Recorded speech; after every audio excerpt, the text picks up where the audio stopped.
Howdy folks, welcome to the Daily Coin. My name is Rory and today is Wednesday, January the 15th, 2020. Can you believe that it's already 2020? My goodness. This is the first interview of the year and I'm very excited and very honored to have a returning guest, somebody who I greatly respect. Love the projects that he's been working on, and we were talking just before we started the recording that it's been 3 years since we last spoke, and both of us were kind of amazed at that. And I'm speaking of the CEO of Callinex, and you can find all the about Callinex, what they have going on, and all the projects that we're going to discuss. And you can find out all the information about them at Callinex.ca, and you can find them listed on the Toronto Venture Exchange under the symbol CNX, and here in the U.S. on the over-the-counter market under the symbol CLLXF. And I'm speaking of the CEO, Mr. Max Porterfield. Max, welcome back to the Daily Coin. Thanks so much for having me. Excited to be here. Well, I'm really glad that you're here, and I wanted to start out, Max, with what's going on with the gold and silver market. We had 2019 was a great year for both of the metals, and it looks like we're trying to push the metals a little bit higher already this year in 2020, and the central banks seem to be leading the charge in that way. Do you foresee that that same pattern continuing into 2020? Do you see something else on the horizon? What's your crystal ball looking like at this point? I definitely like the move that we saw in gold and silver last year in 2019. And my feelings were that it did need to base out and build a strong support line at a level where it was at. And after building that base, I do think it's going to be moving higher later in the year in 2020. It's going to be driven by, again, government policy globally. These low interest rates are always going to be a driver for the precious metal space. And then, of course, geopolitical risk layered on top of that, and that fear that's kind of put into the system is also going to be a key driver to that, as the tensions between the U.S. and Iran, tensions between what's going on in North Korea, and I think also uneasiness in terms of where the future of the economy is going to be going into the U.S. presidential election is going to be key driver for precious metals in 2020 and moving forward in the foreseeable future. I would agree with all of that, and I think that if you throw in situations like Brexit and the other turmoil, the geopolitical issues that you touched on, I think that those are going to be a much bigger piece of the puzzle in 2020 and beyond. And speaking of geopolitical situations, I know that you guys, base metals are a big part of what you all do at Callinex. And as we have seen over the past few years, the China-led Belton Road initiative is a global project that is it's 11 times the size of the Marshall Plan. And as this continues to unfold, how do you see that impacting what you guys are doing at Callinex as well as the mining industry as a whole? I mean, is this just pie in the sky with this project, or is it going to continue to flourish the way that we've seen over the past few years? Well, in terms of overall how base metals and precious metals performance impacts our business, we're obviously exploring and developing base and precious metals rich deposits within Canada. So any higher prices is going to have a positive impact for the overall business for Callinex as a whole. In terms of government policy as a precursor to change, and the Belton Road initiative that you mentioned out of China being robust in terms of infrastructure spending is going to be a huge demand driver for base metals going forward. And I think overall, not just infrastructure in the emerging economies, but also the rebuilding of infrastructure in the developed economies is also going to be a key driver moving forward as well, because you can only kick the can down the road so long, and the infrastructure in the United States, for example, is aging and needs to be updated. I think we all can see that when we travel, when we drive to work, whether we're living in whatever respective cities within the United States. It all takes commodities. It's going to take metals, and base metals are the building blocks of the global economy. With that being said, you also have some supply side constraints to that that I think are going to be kind of a powerful force moving forward, getting, I think, increased demand if you've got a strong economy. Copper is often referred to as Dr. Copper, a good barometer of where the global economy is. And with the supply constraints that you have in both spaces for copper and in the zinc space as well, that's going to lead to higher prices and really benefit Callinex in any junior or mining company in the metals and mining space. You mentioned the U.S.'s infrastructure needing some serious attention, and I agree with that completely.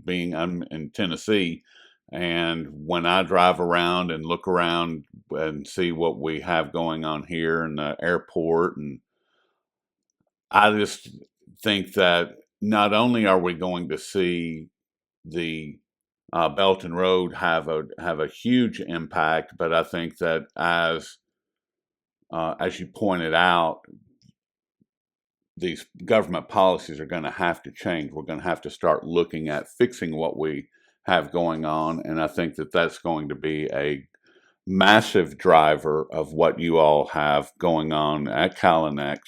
And I also think that some of what we've seen over the last year with some of the major mining companies, the gold mining companies in particular, with the mergers that we've seen, I think that we're going to see more of that happening in the coming year and the next 2 to 3 years in particular, because of this situation with the infrastructure build out, along with the gold and silver and base metal demand that is just it's going to continue to grow, in particular with the precious metals.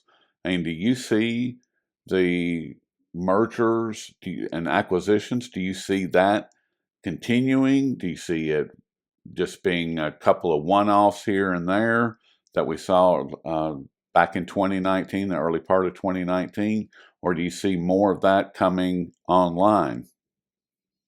I think M&A is obviously going to be a critical part of the business because there's really three stages of the mining business, whether you have exploration and the exploration stage where you actually go out, you discover and define new deposits, and then they move into development, which obviously is engineering studies, permitting, and then the final stage is actually mining the deposit, which is the big miners and a lot of people kind of think of.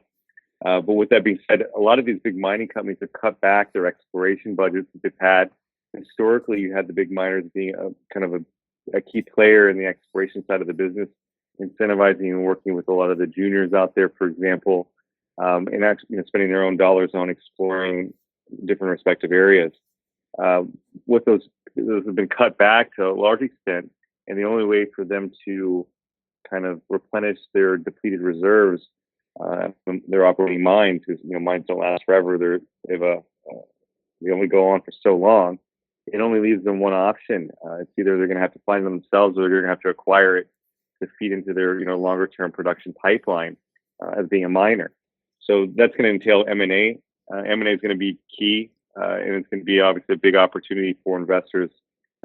Positioning themselves for companies that are poised to be taken out at some point within the cycle. So most definitely, I do think it's been a positive sign. It will continue to be a sign more prevalent moving forward as well in the future. As far as the lower prices that we've seen for the metals, all metals, over the past decade, really, or close to it, I mean, that's really put the kibosh on the research and development for the larger mining operations. So from my perspective, Max, and you can correct me if I'm wrong, I mean, their hands are actually being forced into looking at acquisitions and mergers and all of this because that was one of the areas that they could easily shut down and cut their overhead to be able to satisfy their bottom line. Or am I wrong? No, you're absolutely on the money on that one. You're really short-sighted. Different management teams. Oftentimes, you're pressured by the market, your shareholders, to provide and hit targets on one metric or another. In those decisions, when you're making decisions on a quarter by quarter basis, you're not able to kind of look further out into the future, make decisions on what's really in the best interest for the shareholders in the longer term operations for the business, going out years. So with that being said, I couldn't agree more with you on that. And it's a tremendous opportunity. If you look at, for example, in Flin Flon, where we're exploring, they just last week it was announced by HudBay, who's been operating there.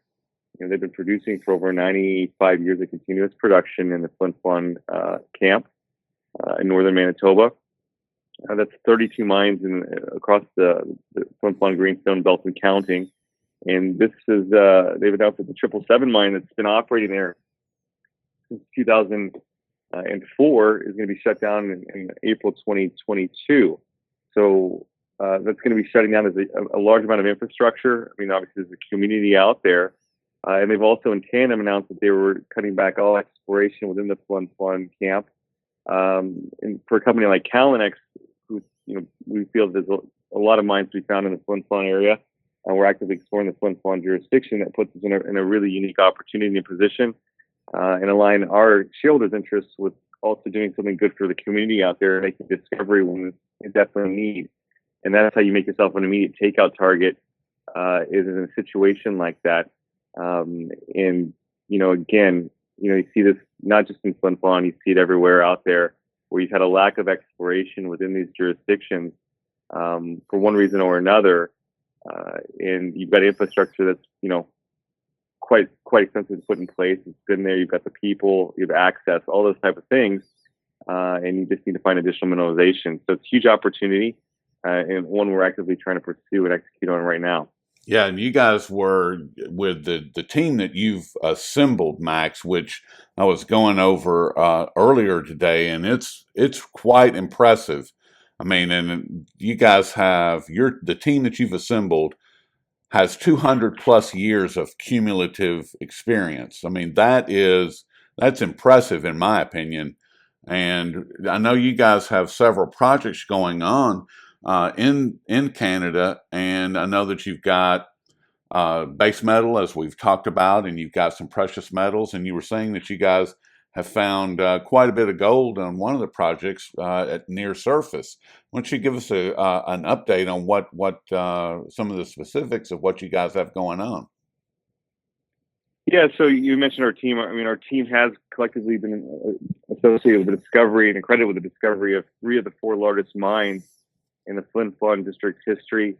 Again, I mentioned earlier that an area that's been mining for 95 years, of continuous production across 32 mines, and also numerous discoveries outside of Manitoba and outside of Canada as well. With that being said, in Flin Flon, like I mentioned, we're actively drilling and exploring for base and precious metals rich VMS deposits, as they're more commonly known, volcanogenic massive sulfide deposits, at a time when that discovery is really needed for Flin Flon and the community, because there is no mineralization to feed that infrastructure coming up to 2022. And we're exploring an area that's got advanced permitting and has a geological kind of signature and a lot of smoke in the area to host a large deposit. So that's currently underway.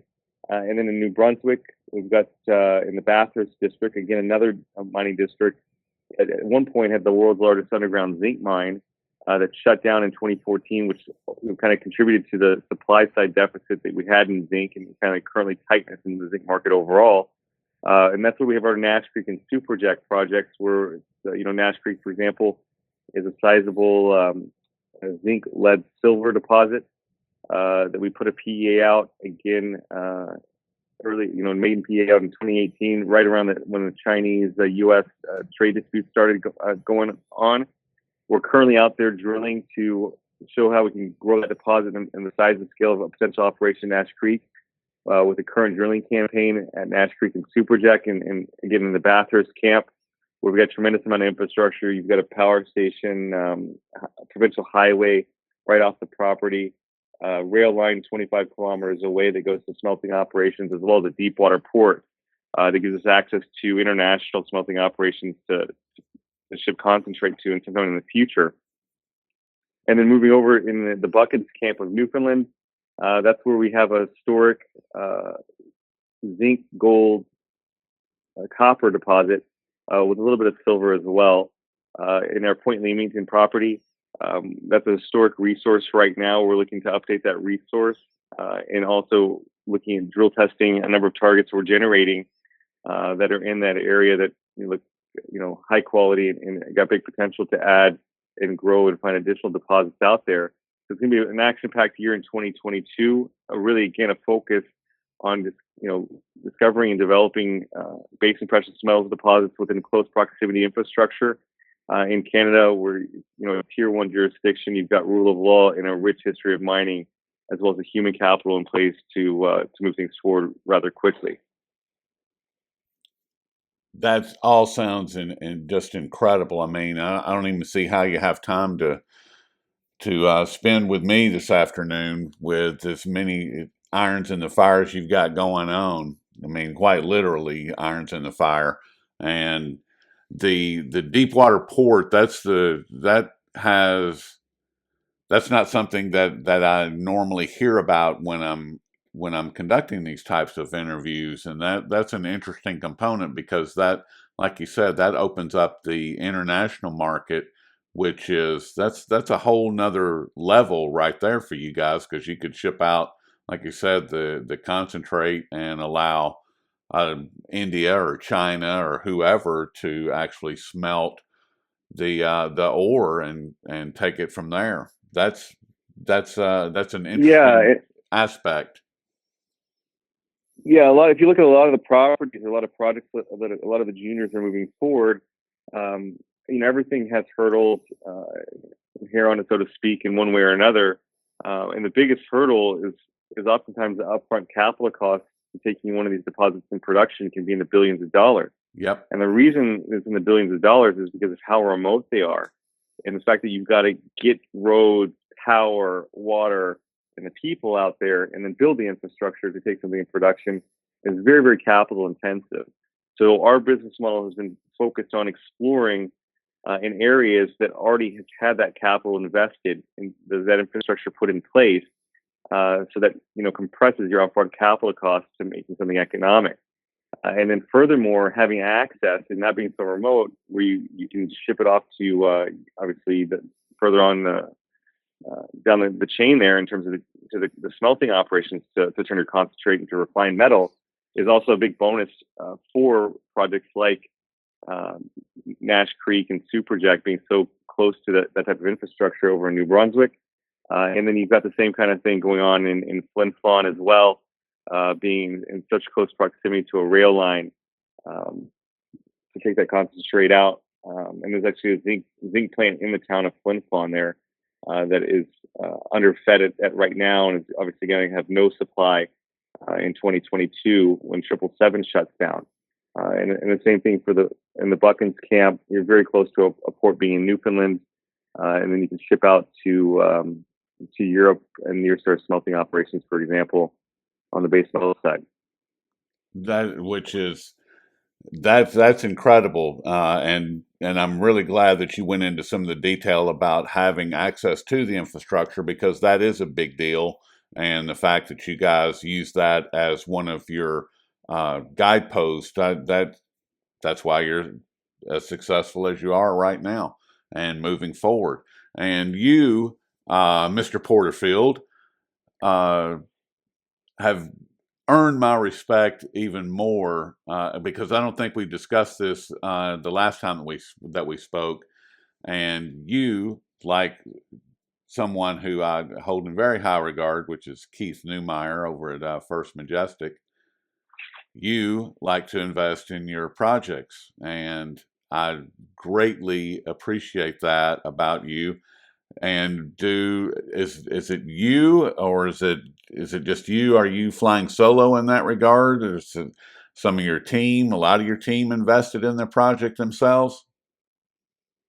Yeah, no, all of our team has a vested interest in us being successful. I think that's one of the key ways to motivate people, and quite frankly, it becomes inherently natural, at least for me, when you're so passionate about what you're doing, you believe in what you're doing so much, to inherently invest in what you're doing and kind of put your money where your mouth is, so to speak. Yep. After we had announced that PEA like I mentioned, in 2018 on our Nash Creek and Superjack properties, and then you had the subsequent trade war, which started between the U.S. and China at that time with the tariffs and what have you. That now seems to slightly be resolved. I think they might be signing that today or tomorrow. Tomorrow, I think it is. They're looking to sign that. That really was caused a big drawdown to our share price. And really, share price is anybody in the base metal space, particularly in the zinc space, because if you were looking and thought of a company as a zinc company, and the underlying commodity, has about a 45% decline in price in three months, that's going to have a big impact on your equity valuation and the stock price. So, Callinex, in really about 6 months period of time, declined about 85% in value or thereabout, which is in line with the peers, more or less. And I looked at it as a tremendous buying opportunity because, and what business can you have for just nothing changed fundamentally in the value and what you forecast to see in terms of the potential of the properties. What you're doing is a longer term business, but again, a shorter term trend that was created by geopolitical situations that are out of your control, put everything on sale. And that's when I became a big buyer of Callinex, and grew my share position myself, as well as my family. I think I own about 0.5% of the company when it all started. And today I'm just under 4% of the company today. And again, at times in the resource space, things go out of favor, and that's the times you want to be a buyer. And I saw it as a tremendous buying opportunity, and again, believe in what we're doing and believe in the future of the company, as well as realize that, it's like a short-term pain, but a longer-term game in terms of the decisions that some of the politicians might be making in the U.S. or around the world generally. And, you got to create opportunity for yourself in that type of situation as well. So again, you saw a big decline. I saw it as a big buying opportunity, and still obviously believe the company, has a bright future going forward with everything we have going for drilling in Flin Flon, drilling in Bathurst, and the plans in Buchan as well.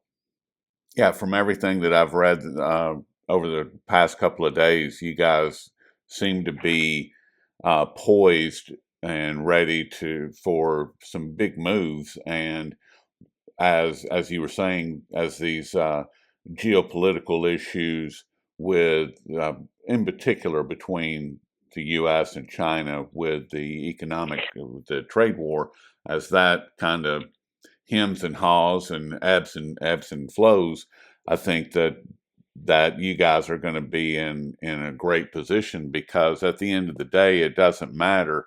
You're going to have these materials, and somebody's going to have to get them out of the ground. That's the bottom line. And one of the things that we also did from a corporate level last year, this is kind of all settling out, as we consolidated our share structure.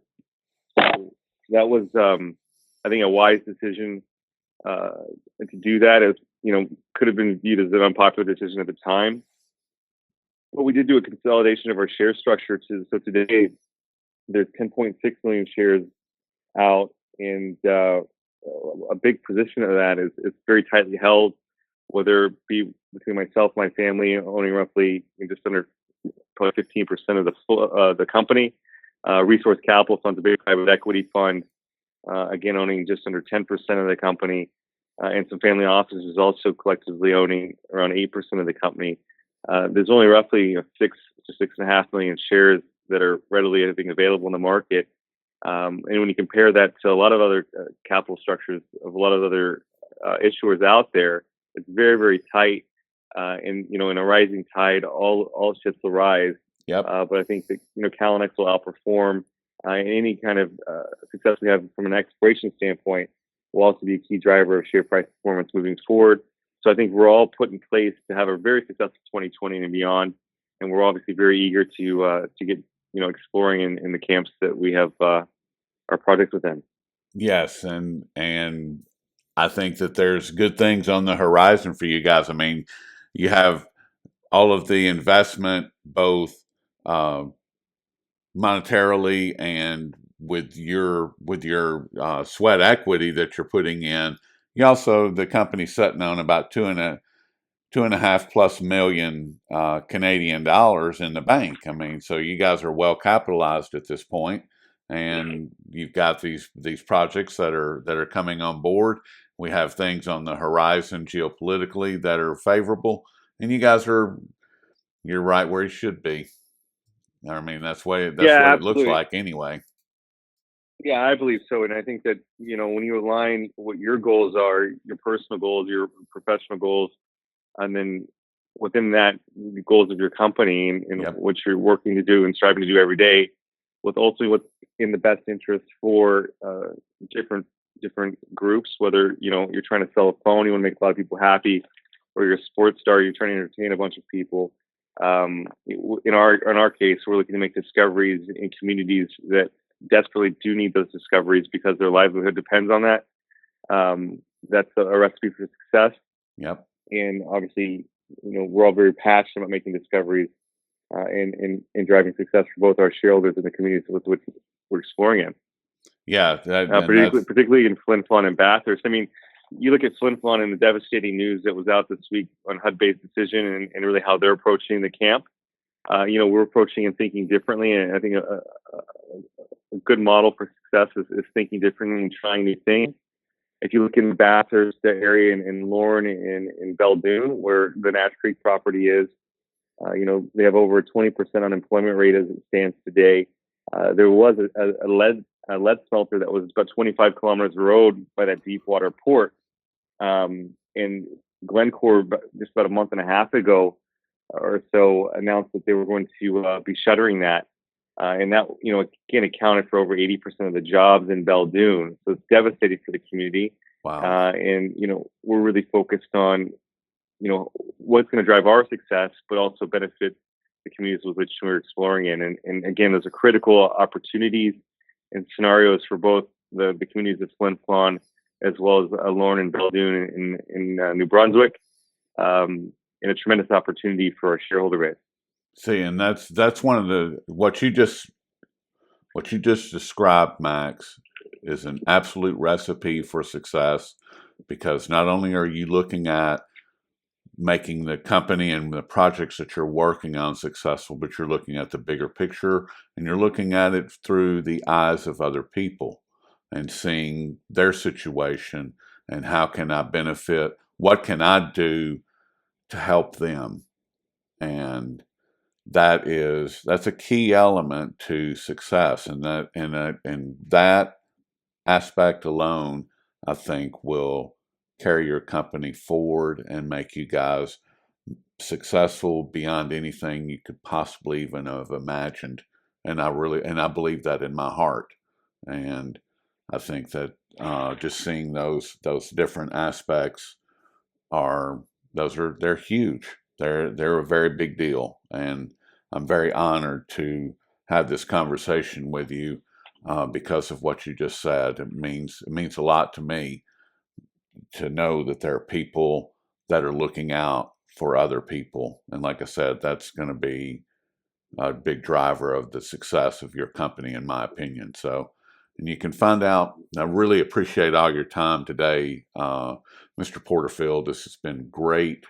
Gotten a lot more than I thought that I was going to get, and I Well, appreciate thank you. that. But we've been I speaking. appreciate the kind words. Well, it's the truth. I've been speaking with Max Porterfield, and he is the president and CEO of Callinex Mines Incorporated. And you can find out a whole lot more about him over at callinex.ca. The link will be in the description box below the video. And you can take a look at their stock and what it's doing on the Toronto Venture Exchange under the symbol CNX. as well as here in the U.S. on the over-the-counter market under the symbol CLLXF. Max, thank you so much for all your time today. No, thank you. I really appreciate you having me. Well, I appreciate it, and I look forward to hearing some happy news in the not-too-distant future. Yeah, no, we're working on it. We got to get these holes drilled up there. Sounds good. I'll talk with you soon. All right. See you. Bye-bye.